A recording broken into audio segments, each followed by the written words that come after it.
You're listening to the Freelance Blend Podcast, episode 129.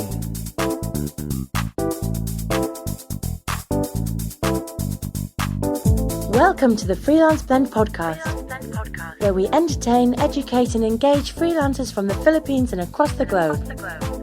And now, here's your host, Marv De Leon. Hello everyone and welcome to Freelance Blend Podcast. This is your host, Marv De Leon. We are on episode number 129. Wow, konti na lang. 200 na tayo. And we promise to give you exciting episodes every week. So please always watch out for the Freelance Blend Podcast. Subscribe in iTunes or Stitcher if you're using Android. Or you can listen directly sa freelanceblend.com. Now, for this episode, we have a very special guest as always. Lahat naman ng mga guests natin ay special. So, this guy, I met him late last year during the Freelancer Fair where I was one of the co-hosts of that event. And siya naman was one of the speakers. And I found him very friendly, approachable. In fact, matagal ko na siya gusto makilala kasi I see him in the newspaper tsaka when I research about freelancing for my workshops. Palagi ko nakikita yung mga articles about him because he's really passionate about the freelancing industry here in the Philippines. And so I reached out to him again medyo siguro a few weeks or months after, and then finally natuloy na yung aming interview which is supposed to be dapat via Skype. Well, unfortunately nagkaroon ng technical problems, hindi natuloy ang aming interview, so we had to reschedule a face-to-face meeting, which is good thing that we are both morning persons. That's why we're able to meet in this coffee shop in Makati at I think that was 7 o'clock a.m. And to be able to do this interview for you guys kasi I want you to learn about what's happening, what the government is doing in particular about the freelancing industry here, and ano ba yung future. Is there a bright future for us freelancers? So we'll talk about that. So ang ating interviewee for this episode is none other than Mr. Mon Ibrahim, who is the executive consultant to the Secretary of the DICT or the newly formed department, yung Department of Information and Communications Technology, headed by Secretary Rodi Salalima. He's also the recipient of the ICT Individual Contributor Award for his contributions to the growth of the Philippine IT BPO industry in the 2012 International ICT Awards. So, ang haba nun. So, he's really into the IT space, BPO, and freelancing. He started his career in the IT industry in 1975 as a systems trainee at NCR Philippines. And then he went on. He had an illustrious career as director of big companies like Fujitsu and Unisys. He was also a graduate of chemistry. Nakakagulat, no? Chemistry. We'll ask him about that at FEU. And also the Ateneo de Manila University Graduate School of Business for his postgraduate studies. So again, we have for this episode Mr. Mon Ibrahim of the DICT. We'll talk a lot about first yung beginnings niya, how he got into the IT and bakit siya na-involved sa freelancing industry, and maganda yung story niya, paano niya nasimulan yon, ano yung discover niya sa isang country and how he applied it here.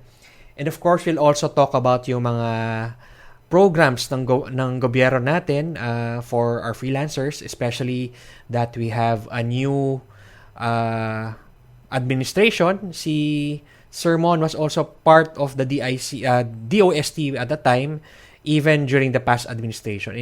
And good thing is also still part of this of the government for this administration. So he'll talk about the different programs, yung free public Wi-Fi, yung rural outsourcing impact program, and a lot more. So, I hope you really listen to this episode kasi marami kayong matututunan and magkakaroon ng good vibes kayo after you listen to this kasi alam nyo na the government is doing something for us freelancers.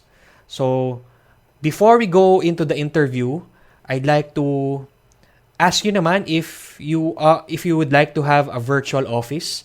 So, ano ba yung virtual office? So, a virtual office is for freelancers. Siyempre, most of us work from home. And if you want to have a business address to make you appear more professional, siyempre, mas maganda kung yung address mo is business address. And then, you can also have somebody who will answer your phone if you give out your business address, so business phone number. So, you can have all these. Ito yung tinatawag na virtual office. And you can have this through V-Office. So, V-Office is the partner of Freelance Blend sa mga meetups natin in BGC area. But they also have a V-Office branch in Makati. So, if you're interested, there's a monthly fee to avail of the virtual office. Just go to freelanceblend.com/VOffice. So, V as in the letter V and then the word office. So, one word lang lahat yon. And you'll get 2 additional free months if you use that link. So, just to let you know, that is an affiliate link that I'm sharing. So, again, freelanceblend.com/VOffice. Now, for our interview, Mr. Ibrahim of the DICT. So, please sit back, relax, and enjoy the show.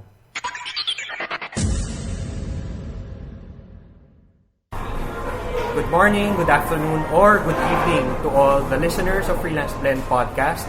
This is Marv De Leon. We're doing a remote podcast interview now. We're in Makati City, in Coffee Bean at Greenbelt. Kasi nagkaroon ng technical difficulties yung previous supposed interview with this person. And now, pinaunlakan niya tayo to meet us here in person para talagang matanong natin siya ng mga questions, especially for us freelancers. And we have none other than Mr. Ibrahim. He's the executive consultant to the secretary of the DICT, isang bagong Department of Information and Communications Technology under Secretary Rodolfo Salalima. So good morning, Sir Mon. Good morning, Marv, and good morning to all your listeners. Good morning, good afternoon, good evening. Yes. Okay. Anyway, good day to everyone. I'm much honored to actually be doing this interview with you, Marv. Matagal na natin pinlano to, and finally nangyari. Second attempt natin. Okay. Yes. I think the best way to really do it is to do it personally. Yes, definitely. Yeah. Well, ngayon ko lang napansin na ang ganyan, yung boss nyo pala pang radyo talaga, no? Well, I used to do, well, I still do from time to time. Medyo may maliit tayong programa. I usually pitch in. It's actually a program on digital startups with the Enquirer radio. Okay. Up to now. Hindi na masyado because medyo punong-puno ako. Usually, dati pag Saturday, pag may time ako, then I do pitch in there. So it's really a show for the startups. For the startups, where we invite startup personalities, people who have exited, people who are just starting, people who are struggling, every type of person who's doing startup. Okay, usually iniimbita namin yan. Ang objective doon is really to inspire, especially young people. Try to inculcate in their mind that it's not just working for somebody else after college, but they can also start their own. So yun yung pinupunterian namin doon. Well, parang ganun din yung freelance blend actually. It's really to inspire also the young people, the people who are planning to leave their corporate job, try freelancing. Yeah. So I think may relationship naman yung definitely freelancing and the startup community. But before we go into that, we talk about your role for the government. Siguro a brief background. How did you get into?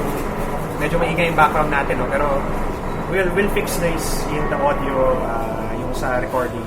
Anyway, paano po kayo napunta sa world ng IT, knowing that you graduated with a chemistry degree? So paano po kayo napunta sa IT industry? Nako, ang habang kwentuhan to, Marv. I don't think you were born now when I actually started in the IT industry. I started in the IT industry in 1975. Oh, that's the year I was born. Okay, so initially I was hired as a coder or a programmer. Don't ask me, but some of your listeners may actually be familiar with assembler. It's actually almost machine language. Okay. So yung mga Fortran ba yun? No, it's even much tawag nito, technical. Okay. And I was so lucky because that was also the time when nangyayari yung transition from electromechanical to truly computerized. So prior to this date, may mga programmable na electromechanical. So ito mechanical yung parang mga punch code, yung mga ganon, yung ano ba tawag doon? Parang kasi yes, punch card. Punch card. Huwag na natin pagkwentahin na. Either si Steve Jobs ba or si Bill Gates, yun yung doon siya nagsimula? No, I don't think so. They nung nagsimula sila, pasay na yung siguro si Bill Gates. If I'm not mistaken, yung bata pa siya. Oh yeah, that's what he started. But so paano po from chemistry or because during my time wala namang computer science degree or IT or information system. So anything who's got the aptitude to actually do programming, okay, po pwede ka. Wala, basta pumasa ka dun sa yung logic exam, okay. So looks like yes, kahit wala kang tinapos. Looks like nakita nila may logic naman ako mag-isip, kaya siguro kinuha ako. But I didn't stay there for long programming, probably 2 years. And then I moved to business development, to sales. From there on, tuloy-tuloy na hanggang nung nag-retire ako from the private sector. I have retired. Yeah. Okay, I retired 2002. Okay, and then I actually went on my own, a startup. Okay, and then in 2005, my startup was actually acquired by a global leader in the same space. So nakapag-exit ako. Okay. And then after that, hindi ko malaman anong gagawin ko. So when I got the invite to actually join the government, then I told myself, now is the time to actually pay back because I actually got my education because of a government scholarship. Okay. So my way of actually paying back. So matagal ako sa industry. And the role that was actually given to me was to actually grow the IT BPO industry. Okay. So that was anong year? This was 2006. Okay. So this is actually I'm going 11 years na sa government. So mukhang naging successful naman yung tenure ko doon growing the BPO industry. Philippines is now a global leader. Okay. Yes. And because of this exposure sa industry before, okay, in the latter part of my previous life, which is actually sa private sector, I was assigned to India. Okay. Nakita ko doon yung mga initiatives ng nila doon, lalo na sa rural areas, where they were actually training. Alam mo kasi may caste system sila sa India. Yes. Yung mga untouchables, okay. there was this foundation, which is actually Kaufman Foundation, okay? And I think in partnership with Microsoft, they were actually training these people to actually be able to do online work. Okay? And pinag-aralan ko yun. So, sabi ko, pwedeng magamit ito sa Pilipinas.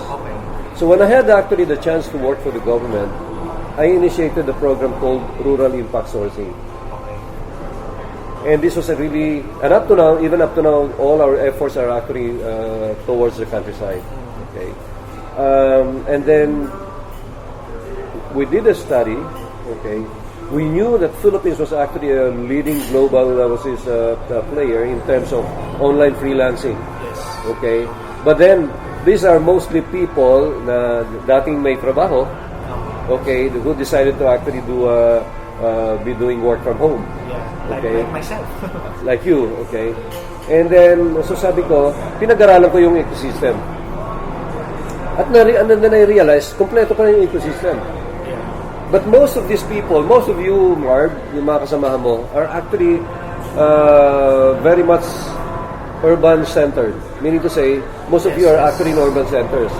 And that's so easy to explain because it is mostly in urban centers where we have very robust internet connectivity. Yes. Okay? So now nung pinag-aaralan ko nung bago namin inumpisahan yung program namin Rural Impact Sourcing, sabi ko, paano naman yung mga tao doon sa rural areas? Okay? In fact, ang role ko nga is to actually grow the BPO industry. And in fact, dito sa trabaho to, ang naging focus namin is to actually encourage the BPO companies to move to the countryside. Okay. So doon nangyari yung Next Wave Cities initiative ko, okay, where we were developing Davao, Bacolod, Iloilo, yung mga alternative sites, okay. And we were relatively successful in that, okay. We now have a situation where we have 300,000 people working for BPO companies, multinational BPO companies, okay, outside of Metro Manila. Malaki yan, that's really huge, okay. But then, persistent yung question sa isip ko, how about those people in the rural areas na hindi attractive sa mga BPO companies? No, I'm talking here of Butuan City, Surigao, even I come from Lanao del Sur, so sabi ko, anong opportunities na nadadala ko sa Lanao, sa Cotabato, sa Zamboanga, because may perceived peace and order issues doon. Kaya hindi pupunta yung mga BPO companies doon. Sabi ko, so anong opportunities naman ang meron doon sa mga talented graduates or even non-graduates who are able to do web development or even very, very high-end services. So, doon nag-umpisa yung rural impact sourcing. Okay? And doon namin na-discover that hindi lang pala Metro Manila centered or Cebu centered yung itong online freelancing. A case in point is from my own city, Iligan City. Okay, do you realize, Marv, that we have over 1,500 online freelancers in that place? I'm aware of that. In fact, yung audio editor ko, si Richie, who should be listening to this later, is from Iligan. So, amazing talent. Okay, so pinag-aralan ko, sabi ko, bakit ang dami nag-online freelancing dito? And then I realized they have good schools there. Okay? They have the Mindanao State University, Iligan Institute of Technology, okay? Magagaling mga graduates yan. Most sought-after graduates ang mga graduates nila. But then, hindi naman lahat yan gusto magpunta ng Cebu or Metro Manila. They'd rather stay in Iligan City. So, wala silang ibang nakikita opportunities doon because wala naman talagang trabaho doon Until they realize na pwede pala nila magamit yung skills nila to do online work. Now, you probably have seen yung video ng yung coverage ng Bloomberg sa isang lugar sa Lanao del Norte, Kapatagan, Lanao del Norte. Okay? One time, ang ginagawa kasi namin dito is just plain and simple awareness program. by bringing actually yung rural impact sourcing, which is actually our brand for online freelancing or working from home online. Okay, we were actually bringing it to really rural areas. Okay, kinalimutan muna namin yung mga malalaking syudad dahil alam namin maraming mga online freelancers dyan eh. So I think in 2013 or 2014, we went to a place in Plano del Norte called Kapatagan. Okay. And then, nag-ano kami doon, workshop kami doon. Okay. I brought friends like Genesis Rionico of Online Jobs University. Buhay pa si Ron Sirohano noon ng Upwork. Evan Tano pa was nasa freelancer.com pa siya noon. They've all been in the podcast before as guests. Yeah. Now, so we just did. We invited we partnered with a local organization. They took care of inviting people. Okay. And then we have a very successful one. Ang ginawa namin dito, naghanap kami ng mga taga-ron who are doing online freelancing. Okay? And to our amazement, doon namin nakita yung 1,500 sa Iligan City, which is just nearby. Okay, I'm from Kapatagan. Sabi ko, ba't I'm based in Iligan City? Kasi wala kaming doon wala kaming internet access doon. Sabi ko, alika magsalita ka doon sa namin sa workshop. Malayo ba yung? Hindi naman makalayo, but couple of hours. Probably, or even more. Okay. So, anong nangyari? Sabi ko, sige, punta kayo doon, magsalita kayo doon para ma-encourage yung mga taga-ron sa inyo. Okay. And then, so we did that. A lot of questions. Hindi matapos-tapos yung program na so much interest really. Kasi, they can associate with it. Kasi may mga kamag-anak sila nag-online freelancing. But they were based outside. Hindi doon sa kanila. So, naisip namin, what if malagyan natin ng magandang connectivity yung itong town na to? Would they actually stay? So, when we came back, we talked to some of the telcos. And we told them, alam mo, if you actually maglatag ka dyan ng fiber, going to that place, I guarantee you, sabi ko, may gagamit niyan. May gagamit ng services. And true enough, when they did that, kasi medyo malaki naman ang gastos nila doon, paglalatag eh. Ang daming nagkaroon, anong nangyari doon, yung mga taga-Iligan City na taga-ron, umuwi. Doon na sila, sabi na, dito na kami, mas mura pa dito. Okay, sino pong naglatag? Is it the government? No, it's actually private sector because government cannot, is not anymore allowed to compete with the private telcos. There's a law we're trying to change, by the way. So, nung naglatag sila doon, nagbalikan yung mga taga-Iligan City na ang dami pala nila. So, after, you know what happened? After 6 months, biglang 6 na homegrown BPO companies ang naitayo and tinayo ito ng mga dating nagpi-freelance na based sa Iligan City. Nagtayuan sila doon kasi marami palang talent doon na available na ayaw umalis doon sa Kapatagan. You mean Kapatagan talaga? Doon lang sa Kapatagan. So, sinabi ko ngayon yun sa kaibigan ko mga taga Bloomberg TV. Sabi ko, you know what? If you want to actually, if you're looking for a nice story about how technology has helped, uplift the economic condition of a rural town, let's go there. Yeah, I've watched that. Si Bimbo. Si Bimbo Santos. We'll link that later sa blog so that our listeners can watch that. So, kumbaga, going back to your Haba ng kwento, no? Okay. Isang question ba? No, I mean, yung if I'm correct, yung you were assigned to India under the DOST na? No. Sa private sector ba? Well, no, still with private sector. We were doing a project in Bangalore. So, kumbaga, yung you were supposed to study yung BPO, na-chance upon you yung freelancing industry.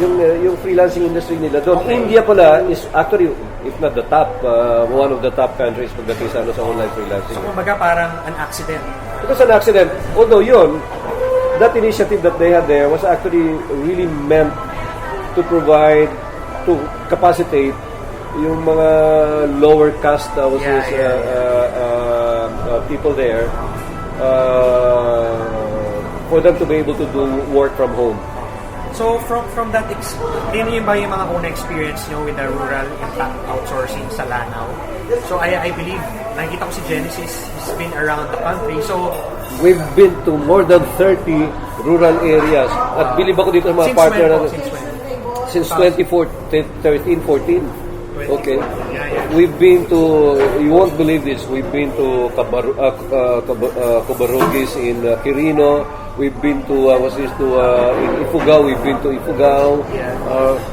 And usapan namin with the private telcos, okay, sundan mo kami. Pagtapos namin doon, maglatag ka doon dahil may gagamit yan. So, ganun na nangyayari ngayon. Okay. We've been to Siargao, okay. So, kung minsan, kinukombine na namin yung pleasure with work, okay. We've been to Puerto Princesa, we've been to Tawi-Tawi, we've been to... Well, I hope I can join you one of these days. In fact, I would like to, muntik ko na makalimutan, I'd like to take this opportunity kasi sa dami na ng mga nag-online freelancing ngayon, okay, a lot of people were asking us, can you actually get us together? Huwag naman sa Metro Manila because mga taga Metro Manila na may why can't you actually bring it why can't you actually bring it to the provinces? So we're doing the first ever Philippine Impact Sourcing Conference in Davao, first week of April. Okay? And we'd like to invite you there. Sure. Ang organizer ng tumutulong sa amin pag-organize ito is actually Manila Workshop in Ginger. Okay. So nandoon yan. Everyone, Upwork is there, Freelancer is there, lahat ng mga online platforms, lahat ng mga big players sa ecosystem, and I would like to encourage you to actually be there. If you want to have a speaking engagement doon, sabihin mo sa amin, we'll put you in one of the panels there. Okay, sige, we'll talk about it later. Yeah, sige. Yeah, siguro, and then... we're expecting actually, Mardon, we're inviting the local government. Okay? Kasi, on its own, nagkaroon na ng buhay yung initiative eh. May mga areas na hindi na kami ang nagpapaano, iniimbita na lang nila diretso si Genesis, can you come over? Yung mga may mga grupo sa Mindanao, yung Knights of Marketing, yung KOM, sina Piper Rambuanga, merong RISPH, si Paula Gura, okay. Dito, even sa Visayas, at nakita ko, ang dami pala nito. Ang dami pala nito. In fact, isa sa mga ginagawa na initiative namin ngayon, Marv, is actually kasi hindi ako, alam ko lumalaki, pero wala akong baseline eh. How fast are we growing? Yeah. So the last time na gumawa kami ng study, buhay pa si Rohano noon, at saka of course, nasa freelancer pa si Evan, okay. Ang guesstimate namin doon is about 1.5 million, okay. I know article nga and that's been my basis. So, na 1.5 but pero ang hirap kasi kuminsan na mag-establish ng baseline because karamihan ng mga kasamahan natin underground. Of course, for obvious reasons siguro ayaw makita ng gobyerno, yung gano'n. So, ang hirap ang hirap. Yung iba naman dyan, nagtatrabaho di center, go online freelancing. So, nagsa-sideline sila. So, ang hirap i-establish. And, pero more or less mga gano'n. Mga gano'n siguro. Tinitingnan lang namin doon sa sa ilan yung member mo, Upwork? Ikaw freelancer, ilan yung member mo? Sa tingin nyo, gaano kalaki yung duplication dyan sa inyong dalawa? Yeah, ano yung mga ilang percent, papawasan na lang. Between the two. Yeah. Ganon din ginagawa ko when I do my talks. I research nga yung how many. So, ganon nga, parang, well, that was siguro, I saw an article about you, parang, siguro 3 years ago, 1 million pa lang. 1 million yung sinabi mo. Pero now, it's dahil kinurek ako ng dalawa. Sabi niya, Sermon, sabi niya, maliit yung 1 million. Maliit yung 1 million. So, it's getting excited. It's getting exciting rather. So, in fact, iniisip ko na, ang laki na pala nito. Huwag lang sana mag-isip ito magtayo ng party list. Nila, baka mamaya manalo sila. Siguro, yung about Davao event, pag meron na kayong final na date, we'll announce it kasi we have listeners also nationwide and internationally sa ating nakikinig ng ating podcast so that they can, yung mga taga Mindanao can go to Davao to attend that. Okay, I think naglalabas na ng teasers ngayon si Ginger. Okay. Okay. Pati doon sa Digital PH site namin may teasers na rin doon. But anyway, we'll let you know. I'll have somebody who is our getting in touch with listeners you. will be posting that sa podcast. Ngayon, curious ako yung pinuwento nyo yung nandun kayo sa Lanao na ang dami nilang questions.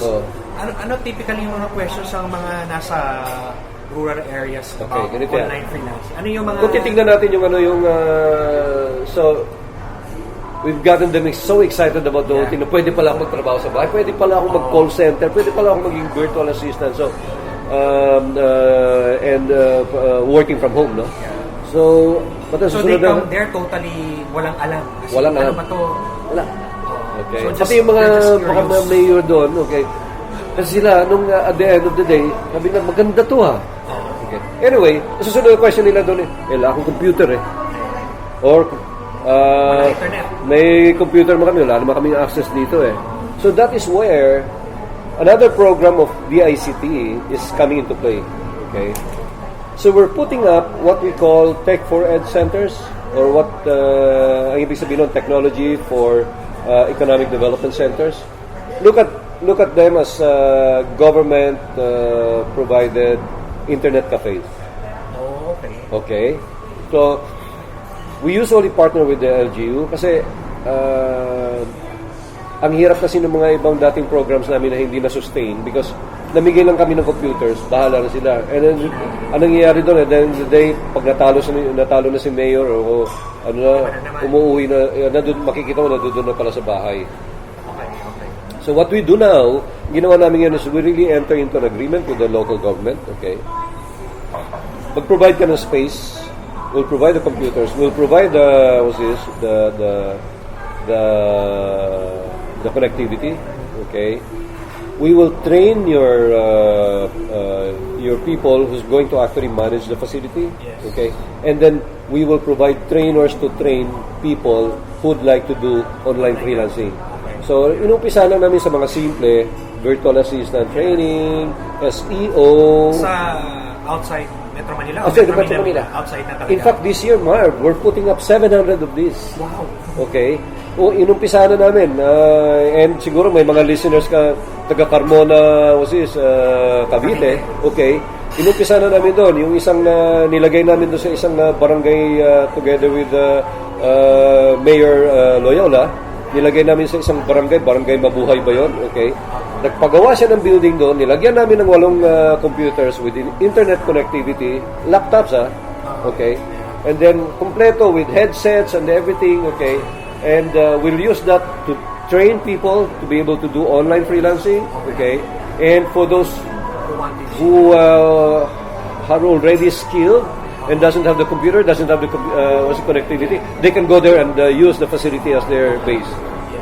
Ganun kaganda yon. So, nagtugma yun. Ito, matagal ng project itong Tech for Ed Center But primarily to provide lang internet access to people in rural areas. Ngayon nakita namin, bakit hindi natin paggamit yun? Pagkakakitaan nila. So, Facebook lang buong araw, di ba? And alam mo kung ilan ngayon ang meron, ilan ngayon to? 1,600 plus. Can you imagine the economic multiplier effect nito? 1,600 na. Plus centers. Okay. Ano ba yung 700? Yung, for this year lang, because nakita nga namin, maganda to Yung mga, hindi ka na pwedeng kung wala kang computer, wala kang connectivity, punta ka doon kami trabaho. So open na to lahat ngayon, yung 1,600 or open na yan? Open na yan. Oo. That's mostly naka joint venture ito with the local government. Kaya it has to be there, hindi pwedeng mawala. Siguro kung may nakikinig sa atin ngayon, they are in that area na magkakaroon ng Tech for Ed Center. Paano sila mag-a-apply? Paano nila gagamitin yung nakalimutan ko lang yung URL. We'll provide it to you, okay? We have a list of all the sites where we have Tech for Ed centers. But ang gagawin namin dyan ngayon, I think we're setting up about 25 sites this year where nagagamitin namin for training. So we're collaborating with people like Online Jobs University, pati si Janet Toral, yung grupo niya, I can also volunteer. You can also volunteer, just to do training, even helping them build their initial portfolio of clients. So, maganda. And ang kagandahan nito, Marv, karamihan nito, hindi amin because, at the end of the day, hindi naman kami marunong mag-train. Yes. Kahit yung mga simple like virtual assistants, okay? We need people who've done it to actually help us provide those do the workshops rather. And then this is also good for yung mga local governments, especially yung mga local government leaders, okay? Kasi they're actually providing employment opportunities to their constituents, diba? Kaya ang ganda-ganda. But the focus of this, wala kang makikitang ganito sa Metro Manila or Metro Cebu, okay? Masyado na kayong pampered eh. So, ito yung I think the impact would be very, very really much significant pagdating sa rural areas. Kasi wala talagang opportunities doon, Mark. Wala talaga. Tayo dito, kahit nawalan tayong trabaho dito, at kinabukasan pwede tayong magtrabaho dito eh. Sa kanila doon, okay, yung magkaroon sila ng pagkakita na 3 araw sa isang buwan, maswerte na yun sa kanila. And this is really, ito yung nakita. And it is for this reason, when we were actually having our DICT budget for 2017 pass, okay, ano bang ginawa namin?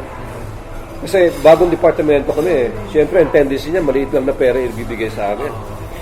Ang ginawa namin, yung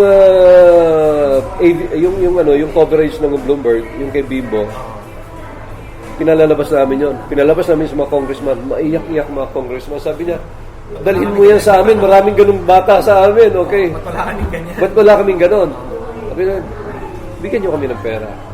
So, then, ang nangyari nung ipinasa yung budget namin, Senator Sani Angara, and we'd really like to thank Senator Sani Angara, okay? He provided additional budget sa amin, 22.5 million. Sabi niya, you triple the scope of this project for 2017. Sabi niya, ang ganda ng impact nito in providing economic opportunities. Okay? Plus the fact na by doing this, we're hitting several birds with one stone. Sabi niya, natitrain natin sila magpaggamit ng computer, nabibigyan natin sila ng livelihood. Sabi niya, bibigyan ko kayo ng pera. So, dinagdagan niya kami. Hindi lang po yun. As in, crime, it will, kasi magkakapera sila. Magkakapera sila. Yeah. It's over. Malaki yung impact na talaga. So, Senator Sani, yung binigay mong pera, yun ang gagamitin namin for some of the 700 sites na gagawin namin this year. And we hope to actually invite you when we do some of the workshops doon sa additional budget na binigay mo sa amin. Thank you so much. Well, this is something we don't hear or see every day sa news. Puro bad news. And I think buti na lang na matagal ko na rin gusto kayong interview. This is a chance for our countrymen to listen to the good news. Ang daming magandang ginagawa. Marami. Marami. And there's even one very exciting project that we have, Mark. Okay, alam mo ba that we're actually laying down a national Wi-Fi project na libre. Iwa-Wi-Fi namin all the 1,700 plus municipalities and cities all over the country. Okay? Libre yan. We're not actually going to hindi kami maglalatag ng infrastructure dyan. Private din. So, ang ginagawa namin, pinabibid namin yan. Itong area to, sinong gusto mag-bid dito? Itong area to. Tapos, pati yung national backbone, okay? Pinabid na rin namin yun. Pati yung pagmamonitor kung if they're doing the right job or right bandwidth as a grid, okay? Pinabid din namin yung pagmamonitor because we don't have the competence. Sorry, balikan ko lang po yung sa Tech for Ed. So, yung question ko, so, yung ating mga listener, kung interested sila, kung nandun sila sa list, kanilang LGU nandun, pupunta lang sila sa munisipyo? Yeah. Or about that? What I'm Most likely nasa munisipyo, hindi siya nakahiwalay. hindi sa not in the municipal hall. Okay. Usually yan nasa either isang public school or nagtatayo sila ng separate na building for that. Okay. Mostly public schools kasi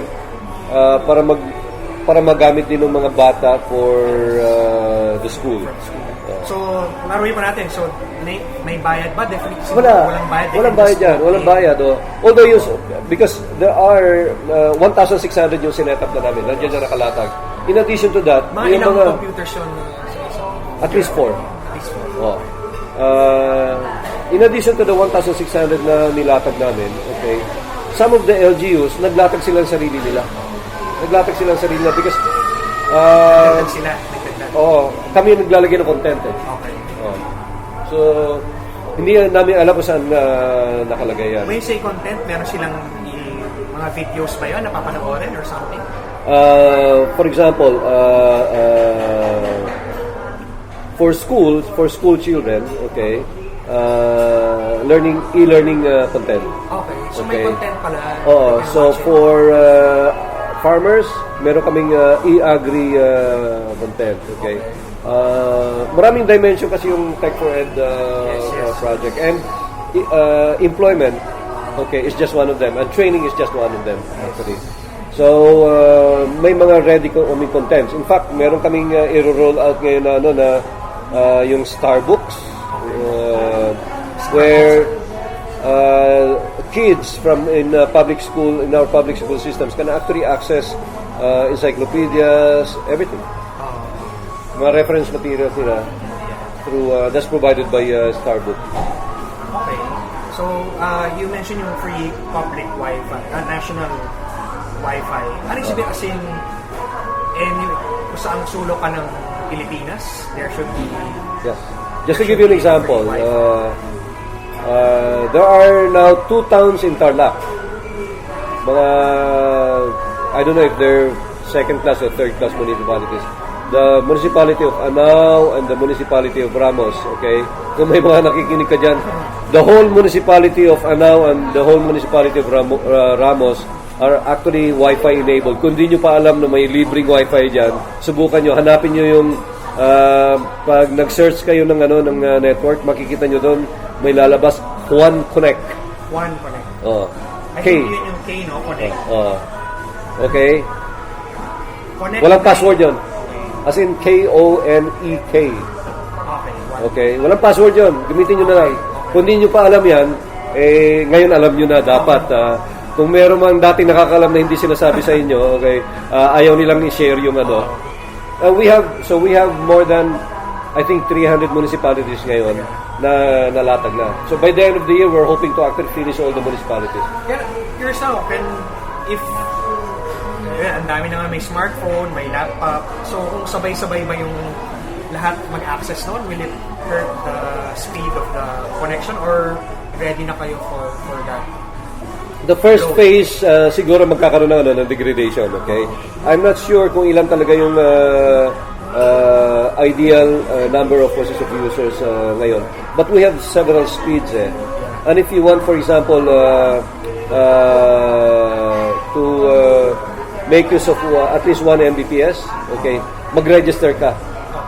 Kasi kung pwede kang gumamit without even registering basta lang, kumabit ka lang doon, but medyo mabagal yun, 256 kbps na yun. Okay. Kung gusto mo mag 1 Mbps, mag-register ka, okay, at kumuha ka ng PKI, yung digital certificate, para alam namin kung but one time lang naman yun. Pag nakapag-register ka na, okay, maski saan ka pumunta sa buong Pilipinas, 1 Mbps ka, 1 Mbps. How will they register? Sa website? Sa even gumamit muna sila ng basic na 256 kbps, pwede sila mag-register doon. Okay. And how will you register? Email? May pumunta silang website? No.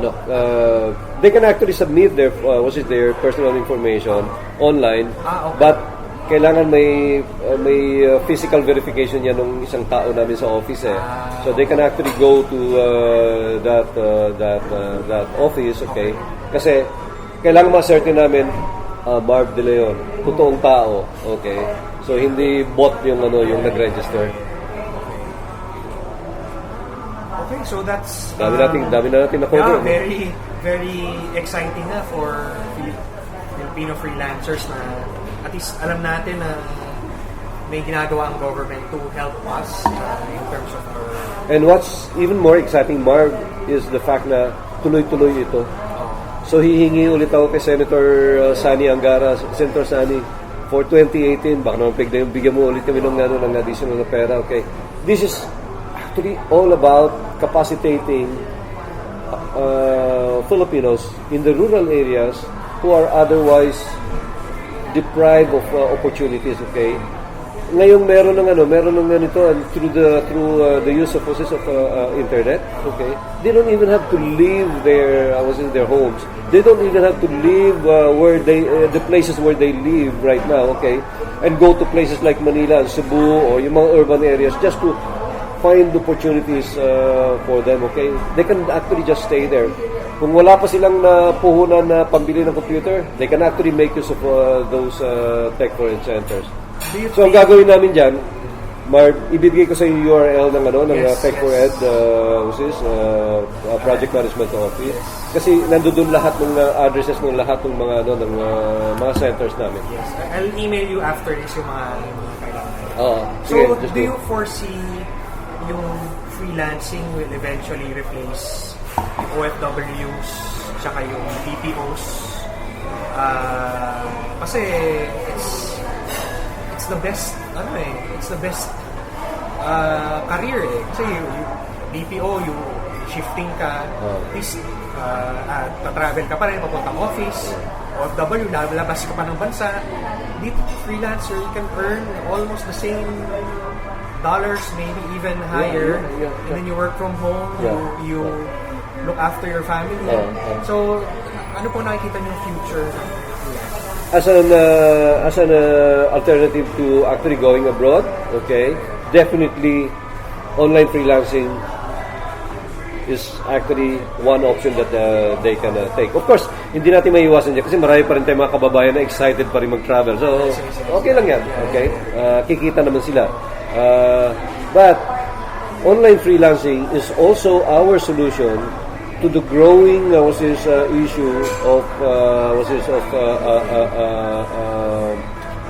itong mga dislocated or ang tawag dito yung medyo hindi na masyado robust yung family ties ng yung mga pamilya kasi nahihiwala yung yung either the mother or the father, okay?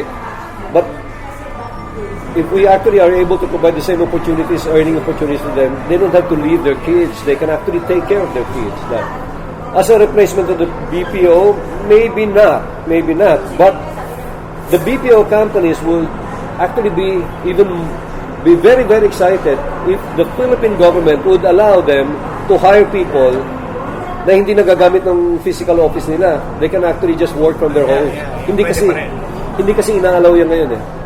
Really? Yeah, if they're ng government or ng BPO companies? Ng government. They've been actually asking us. Okay, ganito yan.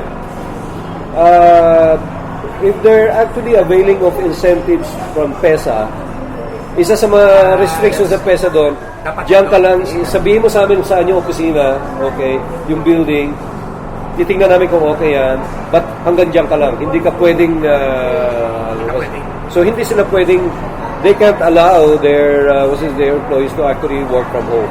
Matagal na nilang hinihingi yan. And we're actually trying to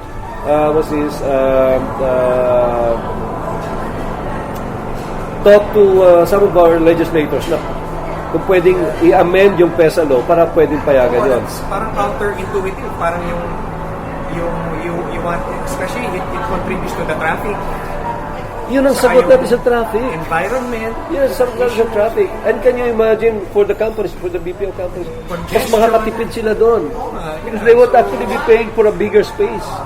Di ba? So, siguro in relation to that, you mentioned yung nag-support ngayon si Senator Angara, and I believe also Senator Bam. Oh, definitely, Senator Bam is very, very supportive.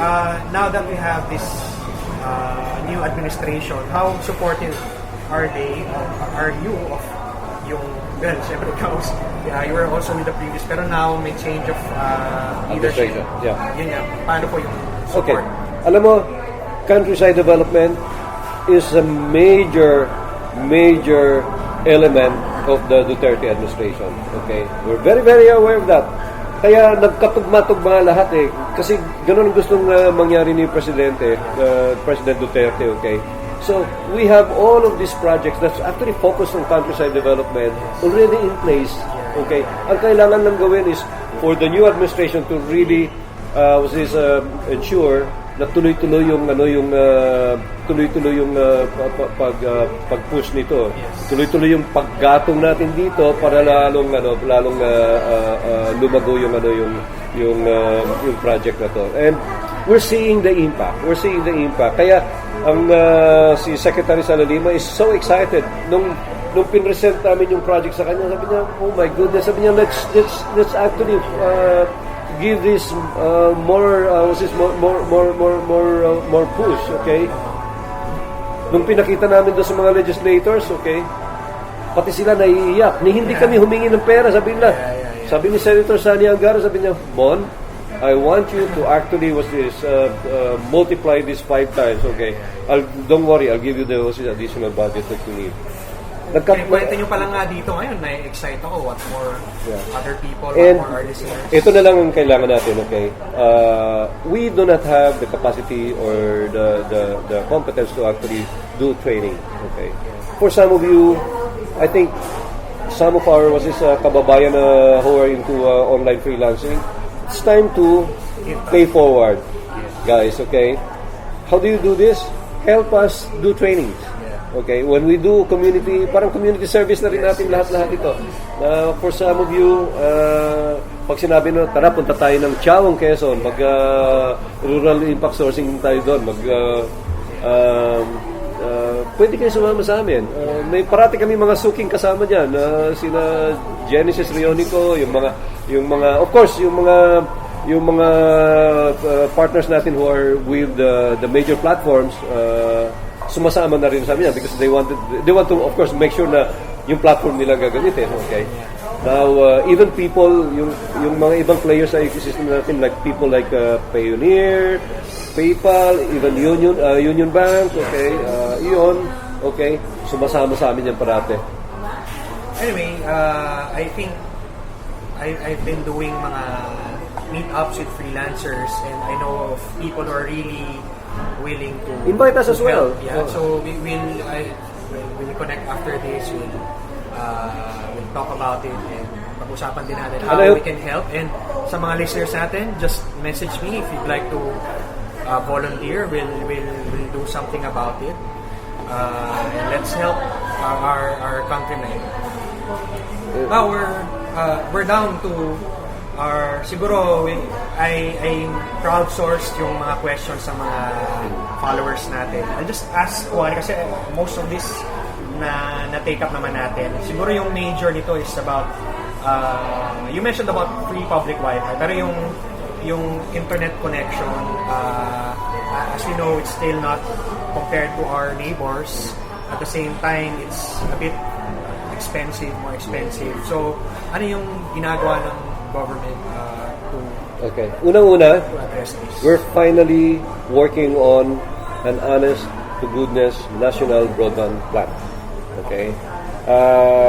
Hindi na po pwede yung dating ginagawa na, sige, gawin mo yan. Walang kaplano-plano. It's actually not synchronized. Lahat ng activities, walang synchronization. So we're hoping to actually release that by I think middle of this first half. Okay, either March or April yata. Nakalimutan ko lang.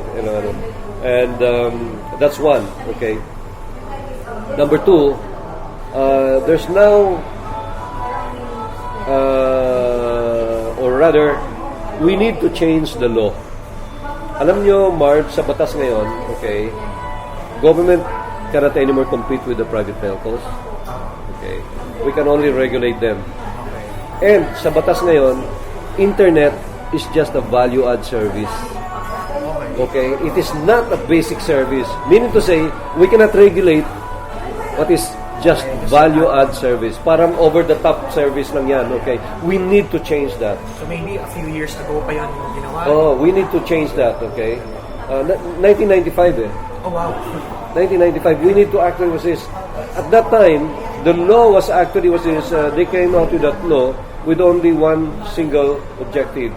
Okay, put a phone, a landline, in every home. Okay, so they encourage the private sector to actually be able to do that. Oh. But then, 5 years after, ang nangyari is, here comes internet. At the time na ginawa yung batas, hindi pa masyado naiintindihan yung internet. We need to actually change that. We need to change that. Now, number 3. Meron po bang ginagawa to change that? At dito namin kailangan yung tulong ng lahat ng mga listeners mo, Mark, okay? We need to talk to our congressmen, to our senators, okay? Kailangan pa i-amend yung batas. Kailangan i-amend yung batas. We've been actually doing this, pero parang wala masyadong nakikinig sa amin. Hindi namin alam kung bakit. Pero ako personally alam ko kung bakit. So we need to actually talk to our legislators. Number 3, siguro instead of yung mga people complaining, better turn that around. Kayo lumapit. Sa mga congressmen nyo. Kailangan i-amend natin yon to actually make internet a basic service para ma-regulate ng ng government. Number 2, kailangan i-amend natin yon to allow government or even other entities to be able to set up. Okay. Because right now, ang laki kasi ng capital na kakailanganin mo to be able to set up a nationwide network. Right now, ang pwede lang makapag-compete yan would actually be foreign telco companies coming in or the government. And so number 3, we're really very, very serious in putting up our own network. Okay. Nagkaroon ng controversy before, yung alam naman natin yung so lahat ng tao, we will never allow government to actually do. But right now, hindi natin ma-solve yung problema natin. I think it's about time to actually reconsider, rethink yung posisyon ng karamihan ngayon na government should not actually put up its own. Pwede tayo mag-umpisa kasi ang problema nito, Marv, especially the rural areas, and I would say about 30% of the Philippines is rural areas. Ang Philippines kasi is an archipelago. Yes. Hindi kasing dali ng Singapore or Malaysia or Thailand, okay? Mga kable. O nailalatag mo lang sa kalye, okay? Dito, submarine cable ang pinag-uusapan dito. It's really very, very expensive, okay? Now, 30% of Philippines right now, walang access. And the only, in fact, ang solution doon para ng mga nanalong mga bidders sa amin para doon sa public wifi, they will have to use satellite. Kasi walang available Okay? So, if government is allowed to actually put up the infrastructure, uunahin namin yung mga rural areas. And even these telco companies, these private telco companies can actually lease the same lines na nilatag namin. They don't have to build their own. Kasi kaya hindi sila naglalatag dyan dahil wala namang sa tingin nila hindi economically viable. Walang gagamit. So, that should be where government should actually come in. Kami maglalatag. Kung gusto nyo ngayong sumakay sa amin, dito sa infrastructure namin, you have to lease from us. So, pwedeng ganun yung arrangement. But, kailangan munang amendahan natin yung batas. Okay? So, yun yung major thing. Yun yung major thing dyan. Number 4, maraming frequency na hawak ng mga ibang grupo na hindi naman ginagamit. Okay? At nakita natin yun, na-realize natin yun. Okay. For example, yung mga binenta ni San Miguel na frequencies. Remember, yung dapat na gagamitin nila together with Telstra? Oh, yeah. Okay. So, in the end, nabwisit siya, pardon my term, okay? Medyo, ang ginawa na lang niya, ni San Miguel, ibinenta na lang doon sa joint venture ni Globo at ni PLDT, okay? yun matagal na doon na hindi nagagamit yun. We still have a lot of those frequencies available there. May safe frequency, sorry ba? Ano po ba yung safe frequency? 700 megahertz, yung mga ganon, na pwedeng gamitin ng mga telco to actually... Hardware na yan? No. These are frequency assignment. Yung signal assignments ito. So sa existing na mga... So si Globe may ginagamit yan. Okay. Kaya namili yan ng mga dati ng mga kumpanya dati kasi ang binili niya actually yung frequency assignment ng mga yun. Okay. Si San Miguel naman, binili niya yung PhilTel, yung mga may sarili siyang frequencies. Si PLDT yun. Si San Miguel, yung may mga frequencies ang... Kumbaga sa radyo, yung mga frequencies. Yes, yun yung assignment mo. Sige, gets ko na. Yun yung assignment mo. Marami pa tayong hindi ginagamit. Because yung mga ibang... Ang nangyari dyan, yung mga ibang may-ari o yung nakabili ng rights doon sa mga frequencies na yun, wini-warehouse nila, nag-aantay sila na may bibili sa kanila at a very good price. Where we will be doing, i-inventaryohan namin lahat yan. Ilan yung frequency na kinuha na many years back na hindi ginagamit. Halatang nag-speculate sila na baka may pumasok na bibili sa kanila for a very good price. Okay?